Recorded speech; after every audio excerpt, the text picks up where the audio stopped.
আমাদেরকে উদ্দেশ্য প্রণোদিতভাবে হেয় প্রতিপন্ন করার লক্ষ্যে আমার মনে হয় যে এই জিনিসটা বাস্তব ঘটনা উঠে আসুক, সাধারণ মানুষ উপকৃত হোক, সেটা আমরা নিজেরাও চাই এবং সাধারণ মানুষ যাতে ক্ষতিগ্রস্ত না হয় সেই দিকে আমাদের দৃষ্টি থাকবে। দুই একটি পত্রিকা আমাদের 4 জন মাননীয় সংসদ সদস্যকে উদ্দেশ্য প্রণোদিতভাবে আমাদের বিরুদ্ধে লেখা হয়েছে।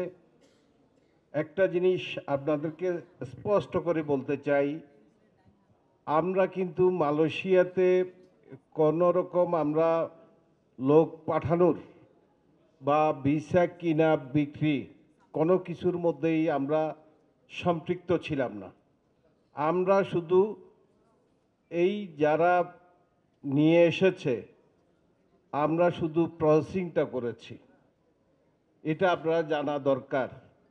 আমি যদি আমার একজন নিজের লোক পাঠাতে চাই সেটা আমার পক্ষে সম্ভব হবে না, যেহেতু এই ভিসার মালিক আমি না।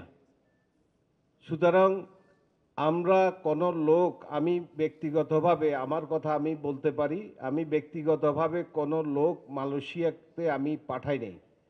আমি শুধু ওনারা এনেছে সেটা প্রসেসিং করেছি।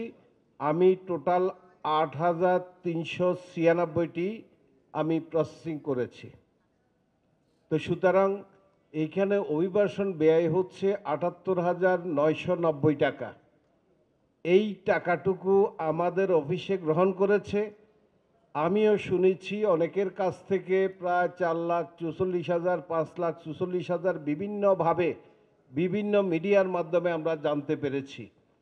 এটা একটি দালাল শ্রেণী অথবা মধ্যভোগী কেউ না কেউ এই টাকাটা নিয়েছে। সুতরাং যেই নিয়ে থাকুক, এটা আমাদের দেশের গরিব নিরীহ মানুষ তারা যাতে সেই টাকাটি পেতে পারে, এইখানে আমাদের বাইরের সভাপতি এবং সাধারণ সম্পাদক এবং আমাদের রুহুল আমিন স্বপন ভাই স্পষ্টভাবে বলেছে, যারাই নিয়ে থাকুক এটা আমরা আদায় করার বিষয়ে আমাদের সর্বাত্মক সহযোগিতা থাকবে। তো সুতরাং